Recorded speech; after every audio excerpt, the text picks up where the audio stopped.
I do know that we have a few new visitors in the crowd, so let's just welcome them. And I will say that I am Reverend Dusty. I am the senior minister of this amazing community. We are a Science of Mind community, meaning we are part of a larger group called Centers for Spiritual Living, of which there are 700 of them or so around the world. And we follow the teachings, the core principles, and the practices of the Science of Mind. We believe that there is one God, and that God is within us, surrounding us. It's not a God sitting on a cloud in a long white beard doling out punishments and favors at whim, but a benevolent, loving God that is everywhere at all times. And we believe that it is an energy and a creative process that we can use, that we are always using, in fact, to create the experiences of our lives, but that we can consciously use. So the good news is that we can change our thinking and therefore change our minds, our lives. It was kind of one and the same, wasn't it? These bright lights. I also want to welcome those of you at home that have invited us into your homes today through the technology of live streaming. It's very lovely to know that you are out there joining us, so thank you very much for that. The readings for today are from Thich Nhat Hanh and Michael Singer. Michael Singer says, "The day you decide that you are more interested in being aware of your thoughts than you are in the thoughts themselves, that is the day you will find your way out." Thich Nhat Hanh says, "Awareness is like the sun. When it shines on things, they are transformed." And so it is. So welcome to those of you who may have just arrived in the sanctuary. The theme for the month of February is self-awareness is not enough. Now, my original talk title, and you may have noticed from the program, was What is Religion? I apologize if you really came to hear that. I was really called to take some time here at the beginning of the month to talk about self-awareness. And so I'm going to do that today, and we'll talk about religion and spirituality next week. Now, you just have to come back again. Yay! Now, to get a really clear understanding of the definition of the word self-awareness, it's a good idea to get really clear about what awareness is. Now, awareness, simply put, means the capacity to notice things, to notice something. Being aware of something means that we take note of it. Self-awareness basically describes a situation where we turn the light awareness upon ourselves. Awareness is the ability to take note, and self-awareness is the ability to take note of ourselves. Simply put, the definition of self-awareness is the capacity to take notice, to turn our attention upon ourselves. Now, self-awareness involves being really aware about different aspects of ourselves, like being aware of our traits or our behaviors or our feelings.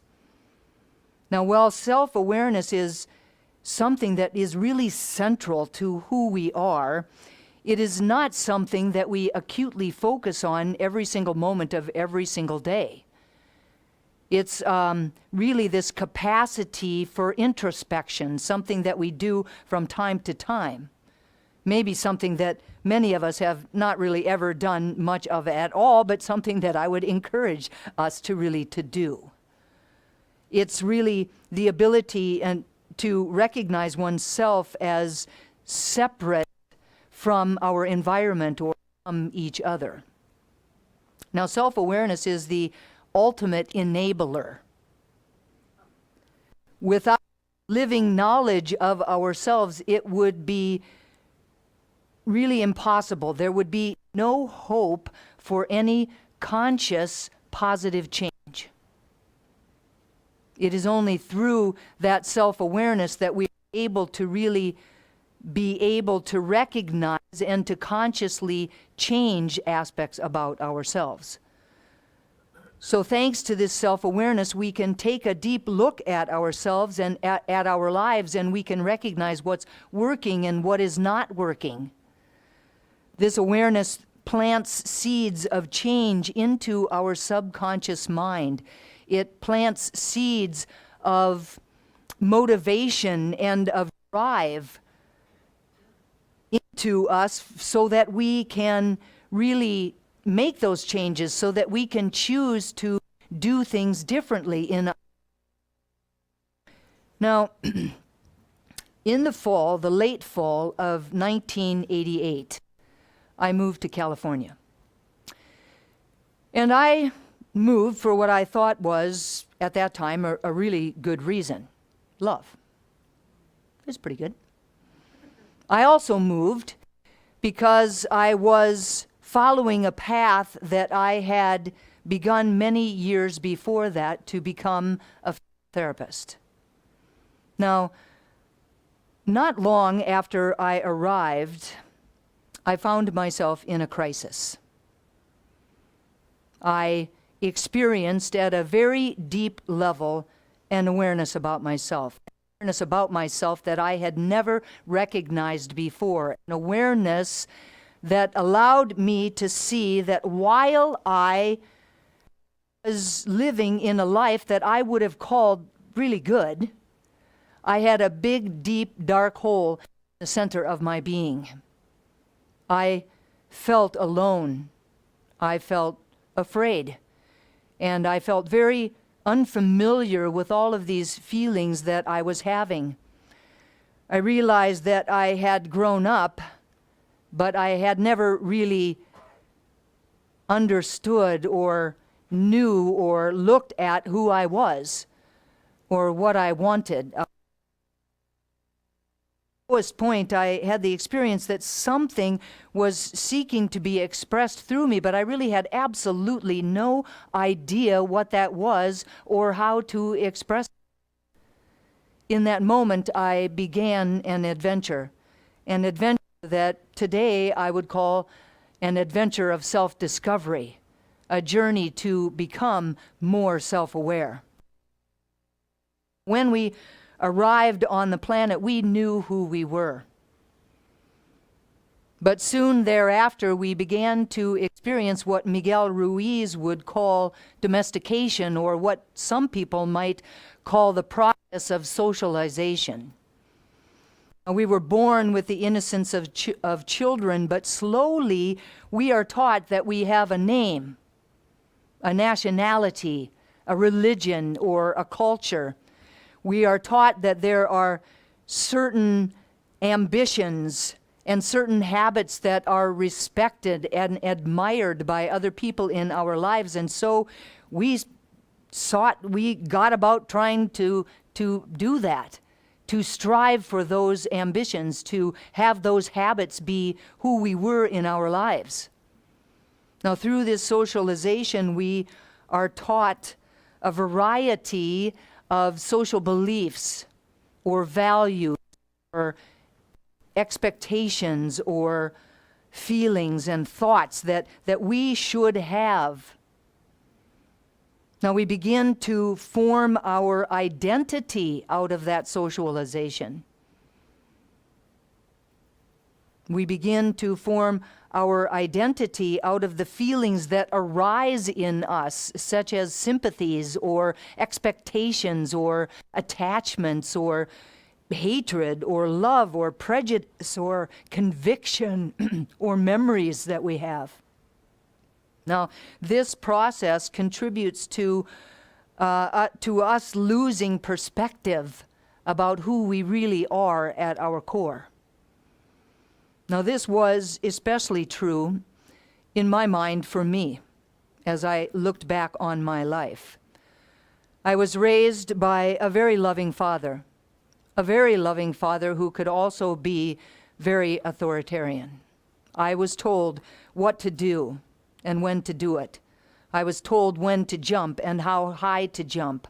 I was told what to believe and how to behave. The story that I told myself was that I had to be perfect. And so I began to create an identity that fit that. Now I looked to those around me to know what to do or how to behave in any situation. I looked to those around me to tell me what was best for me. I really stopped looking for my own answers. I can look back at my life at that time, and I can remember moments when someone would ask me what I thought about something. They would ask me what I wanted in my life, or they would ask me what I needed, and I didn't even really know. I didn't really have an answer, at least not a really good one, not one that was based entirely on me and what I really felt and who I really was. Self-discovery or self-awareness is the act or the process of achieving understanding or knowledge about ourselves, about our abilities, about our character, or about our feelings. It's a process of acquiring knowledge or understanding about our motivations, about the needs that we have. Now, a journey of self-discovery or self-awareness refers to a series of events or inner pilgrimage in which we attempt to determine what it is that we really feel, without following the opinions of our family or our friends or our teachers or race consciousness.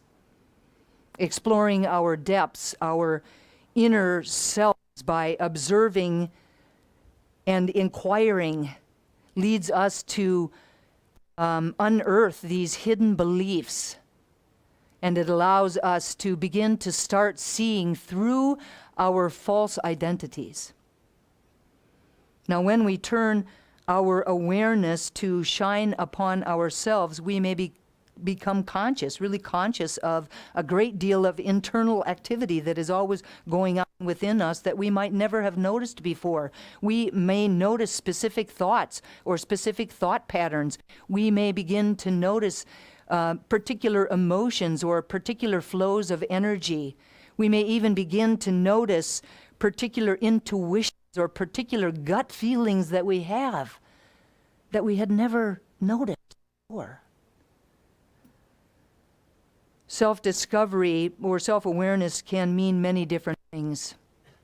It can mean digging deep into our childhood and revealing the experiences that shaped us.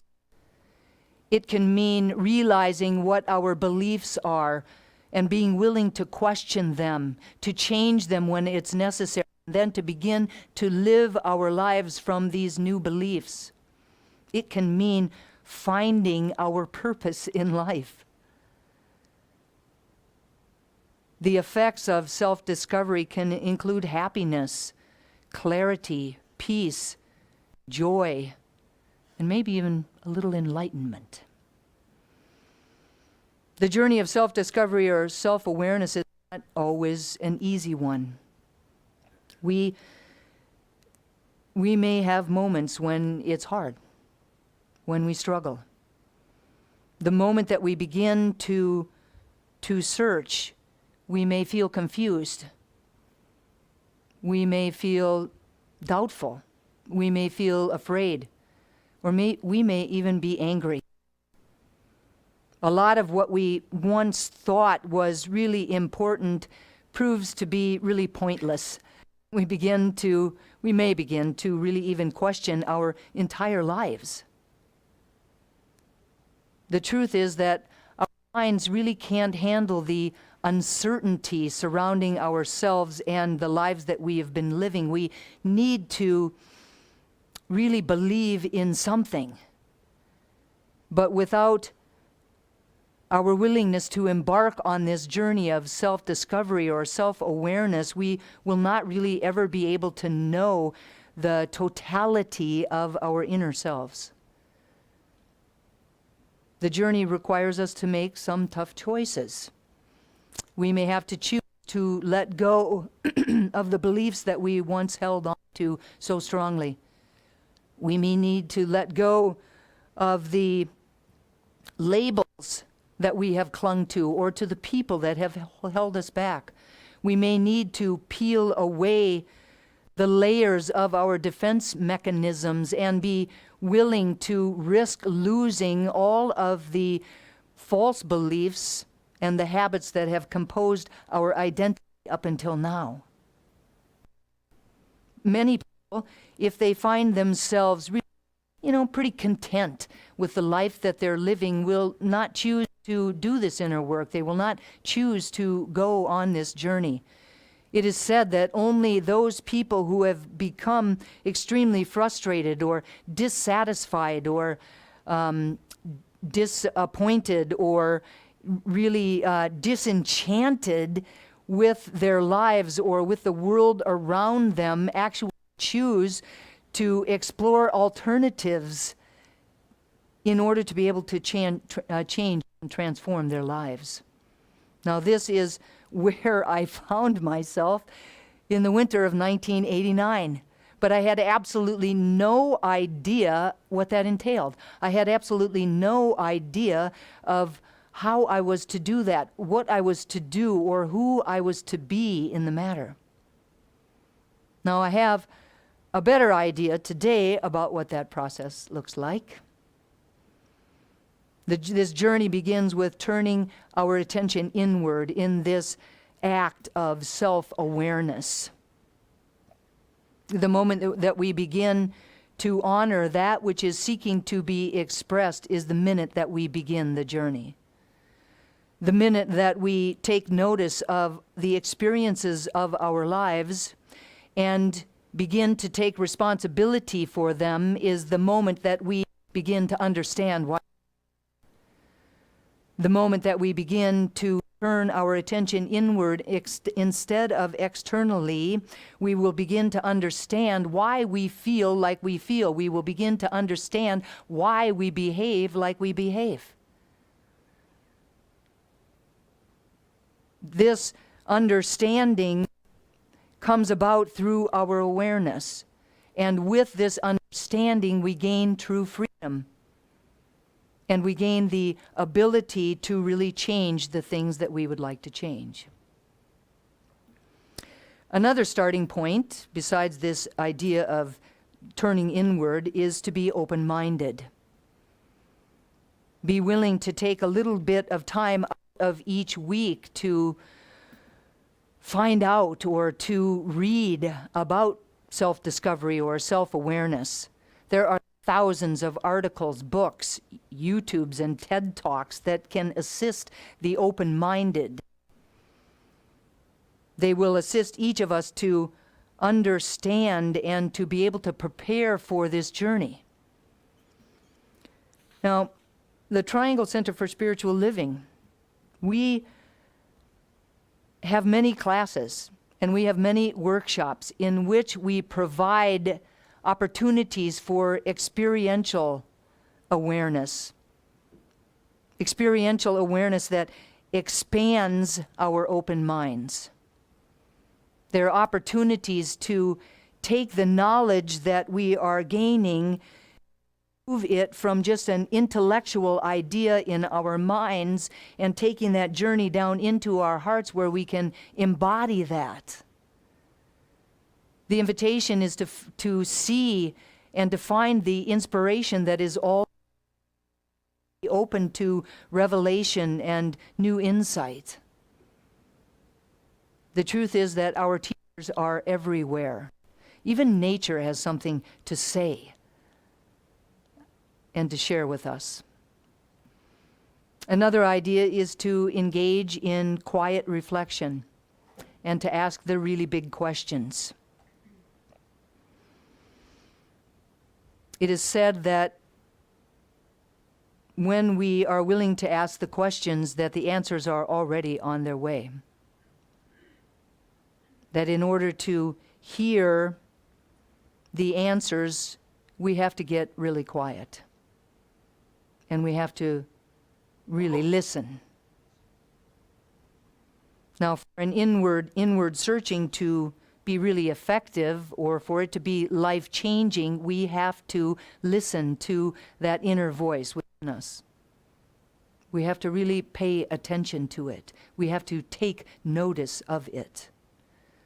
Some of the questions that we could ask ourselves could be, who am I? In this particular situation, what is it that I really believe? And is what I really believe actually the truth?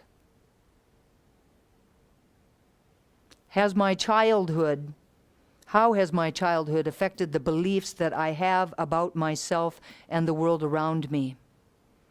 Am I living my life to the fullest? Is there something that I need to embrace, or is there something that I need to release in order to live life more fully? What is my purpose? Why am I here? These are the kinds of questions that we can ask ourselves in meditation. It is important that we really ask ourselves what we want out of life. That when we sit in the quiet with an open mind, we are really able to let go of all that we have been told and all that we have been taught, and to really listen to that inner knowing. Really listen to ourselves. This wisdom is always available for the asking. We just have to get. Now, in the questioning process, we are invited to ask ourselves, what are our values, our core values? Now, the core values are things such as compassion, peace, joy, kindness, and so on. When we really understand our core values, we have greater self-awareness about who we really are. Now, as it was said before, we are talking about on Wednesday night 52 different core values and how we can powerfully step into them. And we are facilitating opportunities to not only hear about that, but to actually experience it. So please come and join us on Wednesday evenings. A little shameless. Now, when we are in the process of getting to know someone, isn't it so that we would spend some time with them? So in that same manner, when we are trying to get to know ourselves, it's important that we spend some time with ourselves. If we don't spend time with ourselves, how are we ever going to really know ourselves? Now, the important thing is to remember that if we are surrounded by a whole lot of noise, or if we're always busy doing something, doing, that we will be preoccupied with everything that is going on around us, and that shy soul, that wisdom will not really come out to play. We have to get quiet enough to listen. Taking time out of each day to meditate will really assist us in this process of self-discovery or self-awareness in a way that nothing else can do it. Now, we're also encouraged to journal about what we receive while we're meditating. That while we are writing, we are connecting with our inner selves, and the words that we are writing, what we are saying, may offer us some clues or some clarity about who we really are. Self-acceptance is another prerequisite. Self-awareness. Our journey of self-discovery leads us to who we are. And we begin to realize that we are not the roles or the labels that have been given to us or that we've taken on over the course of our lifetime. Becoming aware of who we are and accepting who we are is of utmost importance. Accepting who we are might be difficult, especially if we're not particularly happy about who we are at any given moment, that it's not really who we want to be. But it is absolutely necessary that we accept ourselves right where we are in any given moment so that we can move forward. I had to accept the fact that I was a really hardwired people pleaser. I had to accept the fact that I had really given away all of my authenticity and my integrity in order to be exactly what everyone else wanted me to be. But I had to accept that truth. I had to accept that truth in order to be able to move forward in my life. I had to accept that truth in order to experience the peace that I so wanted to experience. Another suggestion is to connect with other people that are on a similar journey. Now, even though self-discovery and self-awareness are a solitary activity, one that we really have to do for ourselves, spending time with others who are also engaged in self-discovery or self-awareness allows us to not feel alone. With other like-minded people supporting us, we are better able to confront our fears. We are able to lean into their shared experience. We can gain wisdom and courage from them. Truly, it is a win-win situation in which we are able to really powerfully support each other on that journey. In this process of self-discovery or self-awareness, we are encouraged to face examining ourselves and our lives can sometimes be discomforting.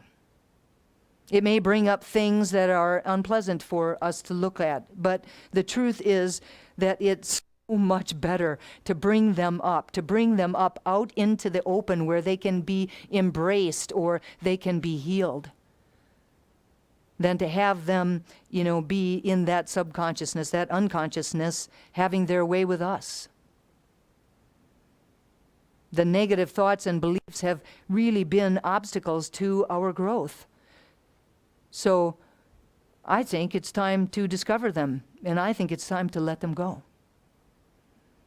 On the flip side, we are encouraged to recognize our strengths. This journey of self-discovery or self-awareness is not simply about, finding those things that are hard to look at. It's also about recognizing our strengths, our gifts, our abilities, and our talents. The invitation is to find out what makes our heart sing, find out what really inspires us, find out what lights up our lives, and to really know that in all probability, those are our strengths, and to lean into those. This idea of self-discovery or self-awareness is not a once a day and done deal. It's not a once a week and done deal. It could really take a lifetime to really know ourselves and to really create a loving relationship with ourselves. We also have to keep in mind that we are ever evolving, that who we are today is much different than who we were a year ago or who we will be a year from now. So our relationship will constantly evolve and deepen over time as we constantly evolve and deepen over time. I believe that it behooves us to do this work. That indeed it may be the most important work that we ever do. The process of self-discovery or self-awareness brings us to the truth of who we are, to living our potential in a really fierce and abundant way. In a way that allows us to live lives that are happier and more fulfilled.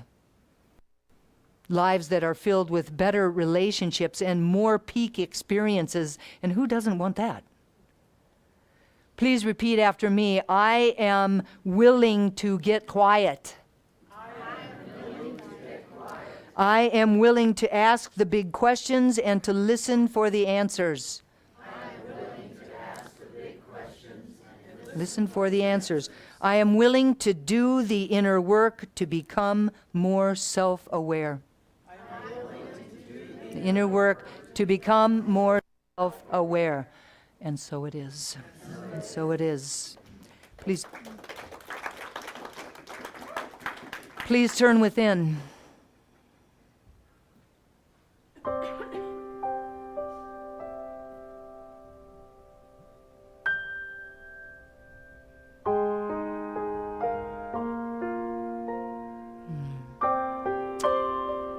My eyes closed and my attention turned inward. I am acutely aware of the power and presence of God, the presence of unconditional love, of boundless joy, of the peace that passes all understanding, of universal intelligence and wisdom. I know that this power and presence is benevolent. I know that it is everywhere at all times. I know that it is that which is back of all things, seen and unseen. I know that I was created by it, out of it in a moment of divine love. That right where I am, God is in its fullness, in its wholeness. I truly am a hologram of it. And just as I know this to be true for me, I know it to be true for each and every person here today, that each of us is a unique and divine expression of God, an ambassador of its presence on the planet, an ambassador of its love, of its peace, of its joy, of its wisdom. And it is from that place of unity that I speak a word of prayer about and for each of us this morning, individually and collectively. I know beyond a shadow of a doubt that we are all spiritual beings having a human incarnation, that we arrived on the planet in innocence with a deep awareness of who we are at our very core. I claim ease and grace for us around getting back to that place of really understanding who we are, independent of all of the things that we have been taught in our lives,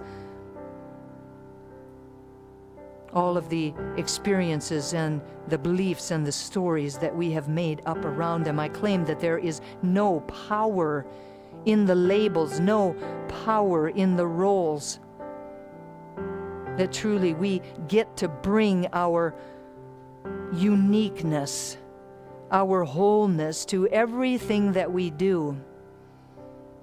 And so I know that as we begin this journey or continue this journey of self-discovery, of self-awareness, that we do so with ease and grace, that we are guided along the way through our inner wisdom, that we begin to know beyond a shadow of a doubt what we feel and what we want and who we are. And this awareness